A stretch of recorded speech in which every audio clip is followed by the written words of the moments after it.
നാമത്തിന് മഹത്വം ഉണ്ടായിരിക്കട്ടെ. അഭ്യന്തരായ പിതാക്കന്മാരെ, ബഹുമാനപ്പെട്ട മംഗാച്ചന്മാരെ, ബഹുമാനപ്പെട്ട ഓർപ്പിസ്കോപ്പന്മാരെ, വൈദിക ശ്രേഷ്ഠരെ, ഇവിടെ സന്നിഹിതരായിരിക്കുന്ന സഹോദരി സഹോദരങ്ങളെ, വള്ളിക്കാട്ട് ഏറ എന്ന് നാം ഉച്ചരിക്കുമ്പോൾ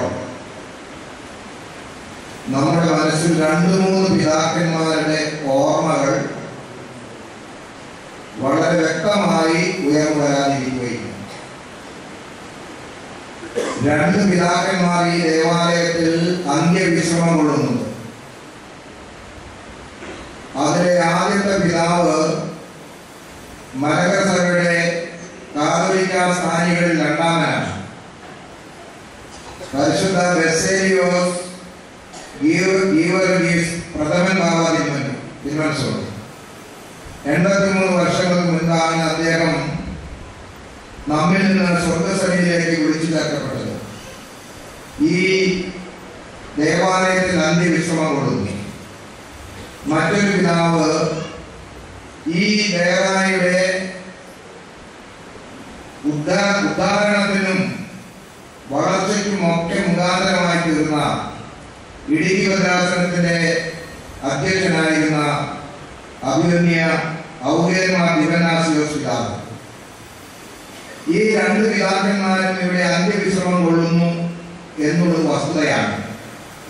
എന്നാൽ ഈ ദേവാലയെ മലങ്കര സഭയുടെ ഒരു പ്രകാശ ഗോപുരമാക്കി തീർക്കുവാൻ തക്കവണ്ണം അണിയറയിൽ പ്രവർത്തിച്ച മറ്റൊരു പിതാവുണ്ട്. അത് പരിശുദ്ധ ബെസേലിയോസ് മാർത്തോമ മാത്യൂസ് പ്രഥമൻ ബാബ തിരുമേനിയാണ്. അപ്പോൾ ഈ ദേവാലയയുടെ നാമം ഉച്ചരിക്കുമ്പോൾ ഈ 3 പിതാക്കന്മാരുടെയും ഓർമ്മ നമ്മുടെ മനസ്സിൽ ഉയർന്നു വരും. ഇതിൽ ഇന്ന് നാം ഓർമ്മ പെരുന്നാൾ ആഘോഷിക്കുന്ന പരിശുദ്ധ ബെസേലിയോസ് ഗീവർഗീസ് പ്രഥമൻ ബാബ തിരുമേനിയെ സംബന്ധിച്ച് ഓർക്കുമ്പോൾ അദ്ദേഹം കാലം ചെയ്ത് ഈ ദേവാലയത്തിൽ അന്ത്യവിശ്രമം ആരംഭിച്ച സമയം ഏകദേശം ഒരു 50 വർഷക്കാലത്തോളം ഈ കരൽ ചാരത്തിനുള്ളിൽ മങ്ങി മറഞ്ഞു കിടന്നു എന്ന് പറയുന്നത് പോലെയുള്ള ഒരു അനുഭവമായിരുന്നു. പക്ഷേ ആ ഭീകരൽ ഏതെങ്കിലും ഒരു സമയത്ത് അത് കത്തി ജ്വലിക്കാതിരിക്കുകയില്ല എന്നുള്ളത് ഒരു സത്യവുമായിരുന്നു. കാരണം പ്രപഞ്ചത്തിൽ അഥവാ ഭൂമിയിൽ ഒരു മനുഷ്യനെ അനശ്വരനാക്കുന്നത് ആ വ്യക്തിയുടെ വിശുദ്ധ ജീവിതത്തിന്റെ അളവനുസരിച്ചാണെന്നാണ് എന്റെ വിചാരം. സമ്പത്ത് ധാരാളമായി ഉണ്ടാകുമ്പോൾ ഒരുപക്ഷെ നമുക്ക് കുറെ കാലമെങ്കിലും നമ്മെ ഓർക്കാൻ ആളുകളാണ്. ആ സമ്പത്തിന്റെ ആനുകൂല്യം സ്വീകരിച്ചവരുമൊക്കെ ബുദ്ധിമാന്മാരെയും ലോകം ഓർക്കുന്നിരിക്കും. പക്ഷെ അത് പുസ്തകത്തിന്റെ താളുകളിൽ കൂടിയായിരിക്കും. പുസ്തകം മറിച്ചു നോക്കണം. കറണ്ട് കണ്ടുപിടിച്ചത് ആരാണ് എന്ന് മനസ്സിലാക്കണമെങ്കിൽ കുട്ടികൾക്ക് അറിയാമായിരിക്കും. പക്ഷേ ഇടയ്ക്കൊന്ന് പുസ്തകം വായിച്ചു നോക്കണം. എങ്കിൽ ആ ആളുടെ പേര് കൃത്യമായിട്ട് ഓർക്കൂ. ആരാണ് തീവണ്ടി കണ്ടുപിടിച്ചത്, ആരാണ് വിമാനം കണ്ടുപിടിച്ചത് എന്നൊക്കെ നമ്മൾ ചിന്തിക്കാതെ ഒരു ബുദ്ധിമാന്മാരാണ്. പക്ഷെ പുസ്തകം വായിക്കണം. എനിക്ക് മാത്രമേ അവരുടെ പേര് നമ്മുടെ മനസ്സിൽ വരൂ. എന്നാൽ വിശുദ്ധ ജീവിതം നയിക്കുമ്പോൾ ഒരു വ്യക്തി അനശ്വരനാകുകയാണ്. പുസ്തകമൊന്നും എടുത്തു നോക്കണം. നമ്മളാരും ഇന്ന് ഈ പെരുന്നാൾ നടത്തുന്ന പിതാവിനെ കണ്ടിട്ടില്ല. നമ്മുടെ വെളിച്ചം കണ്ടാണ്, ചുറ്റുപാടേറ്റം കണ്ടാണ്, നമ്മളൊന്നും കണ്ടിട്ടില്ല. പക്ഷെ നമ്മുടെ മനസ്സിൽ അദ്ദേഹം ജീവിക്കുന്നുണ്ട്. അത് പുസ്തകം വായിച്ചിട്ടല്ല ജീവിക്കുന്നത്. പുസ്തകം വായിക്കാതെ തന്നെ നമ്മുടെ മനസ്സിൽ അനശ്വരമായ ഒരു വ്യക്തിത്വം നിലനിൽക്കുന്നത് എന്തിന്റെ അടിസ്ഥാനത്തിലാണ്? അറിവിന്റെ അടിസ്ഥാനത്തിലാണോ? അല്ല.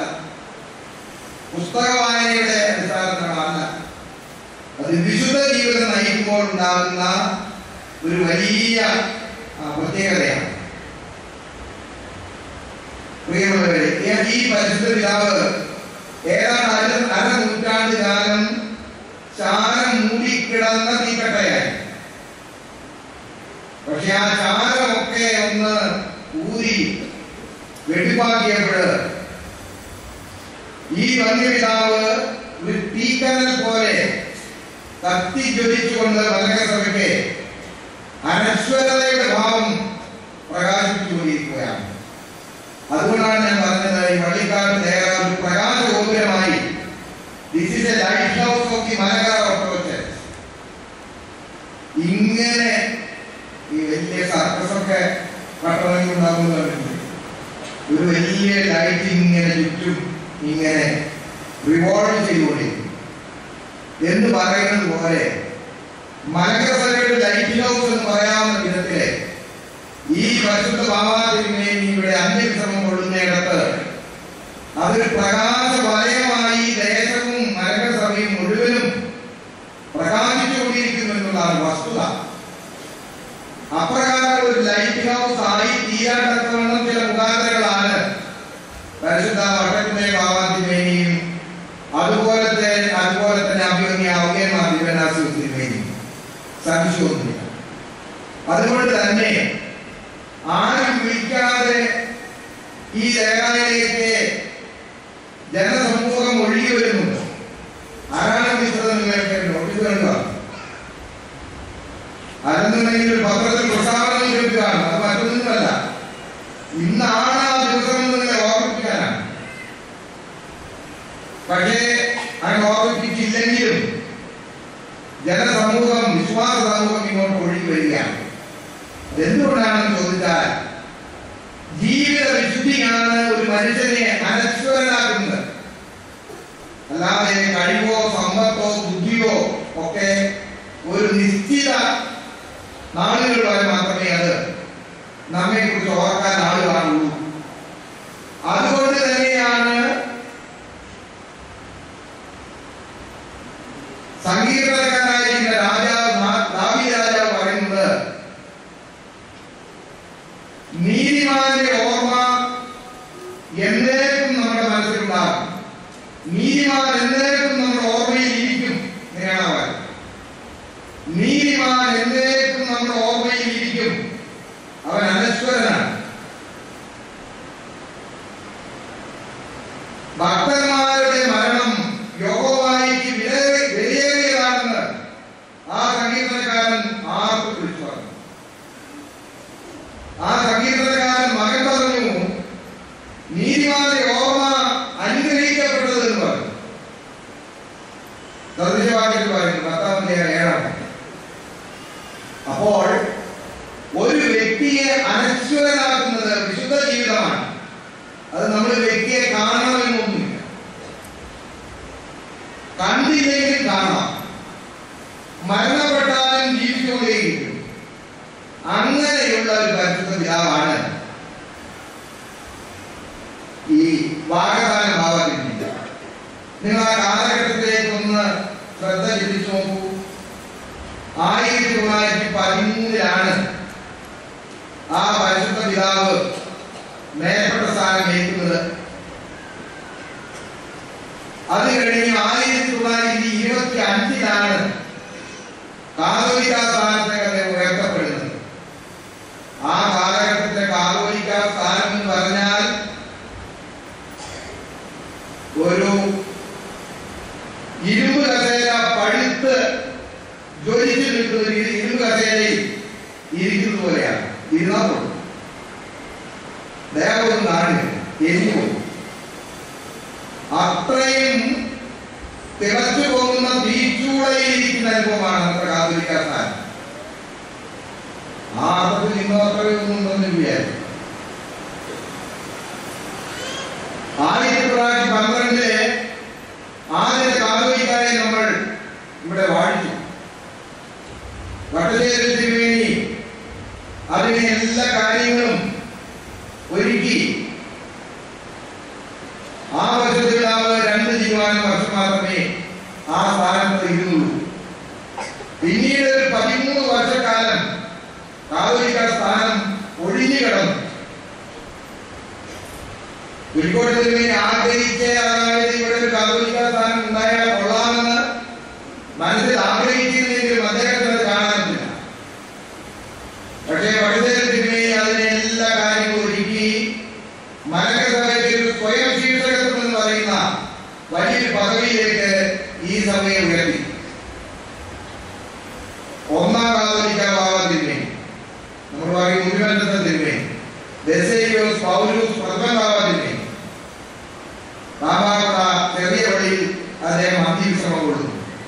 അത് കഴിഞ്ഞ് 13 വർഷക്കാലം ഈ കാതോലിക്ക സ്ഥാനം വഹിക്കലായി.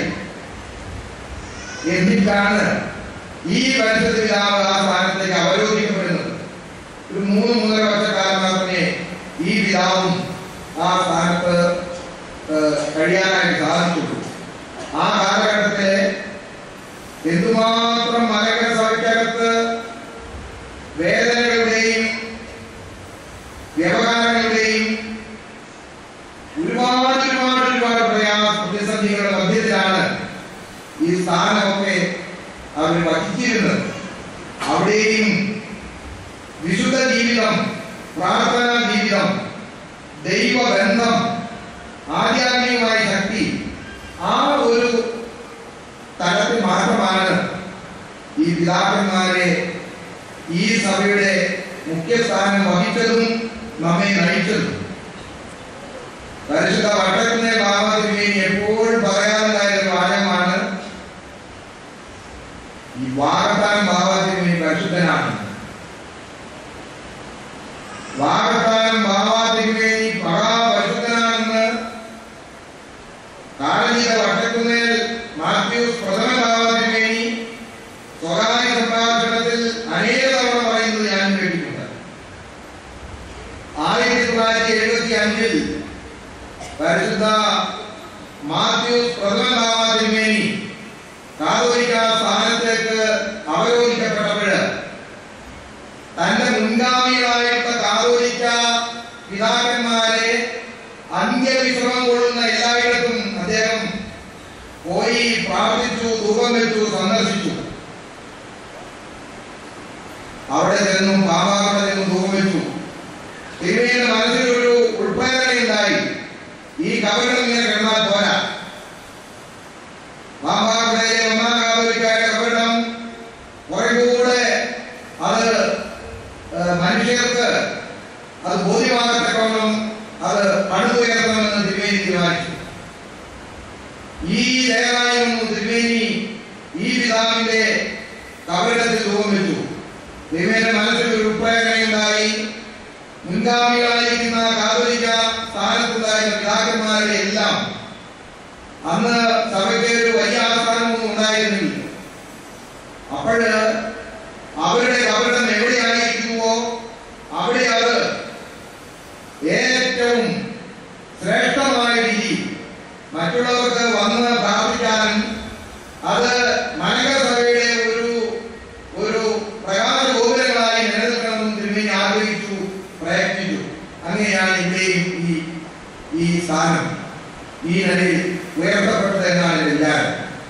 പ്രിയമുള്ളവരെ, ഞാൻ വാക്കുകൾ ദീർഘിപ്പിക്കുന്നില്ല. ഈ സഭയുടെ ഈ പിതാക്കന്മാരൊക്കെ അവരുടെ ജീവിതത്തിലെ ഒരു ദൈവീക ബന്ധത്തിന്റെ അടിസ്ഥാനത്തിലാണ് ഈ സഭയെ നയിച്ചത്. സമ്പത്ത് കൊണ്ടോ ബുദ്ധി കൊണ്ടോ മറ്റു വിധത്തിലുള്ള വാചാലത കൊണ്ടോ ആയിരുന്നില്ല. അവർക്ക് ദൈവത്തോട് മാത്രമാണ് ഒരു സങ്കടം പറയാനുള്ളത്. ഒരുപാട് പ്രതിസന്ധികൾ അവരുടെ മുന്നിലുണ്ടായിരുന്നു. സമ്പത്ത് ഒട്ടും അവരുടെ കൈകളിൽ ഇല്ലായിരുന്നു. അങ്ങനെയുള്ള വേദനകളുടെ മധ്യത്തിൽ മലങ്കര സഭയിലെ പിതാക്കന്മാരൊക്കെ ആധ്യാത്മിക സ്രോതസ് പോലെ ഒരു ദൈവികമായ ബന്ധത്തിന്റെ അടിസ്ഥാനത്തിൽ നമ്മെ നയിക്കും. ആ പിതാക്കന്മാരെ നാം ബഹുമാനിക്കുന്നു, അവരുടെ പെരുന്നാളുകൾ ആചരിക്കുന്നു. അവരെ നാം വളരെ ഭാഗ്യവാന്മാരായി പുകഴ്ത്തുന്നു, വാഴ്ത്തുന്നു. നല്ലത്. നമ്മുടെ ചുമതല എന്തെന്നും കൂടെ നമ്മൾ ചിന്തിക്കണം. ആ പിതാക്കന്മാരെ വാഴ്ത്തി പുകഴ്ത്തുന്നു എന്ന് നല്ലത് തന്നെ. അവിടെ കൊണ്ട് മാത്രം നമ്മുടെ ചുമതല തീരുകയില്ലെന്നാണ് എൻ്റെ വിചാരം. ഈ ആധ്യാത്മികമായ വഴിയിലേക്ക് ഈ പരിശുദ്ധ സഭയുടെ വലിയ ഒരു ശക്തി സ്രോതസ്സായിട്ട് മലങ്കര സഭ മുഴുവൻ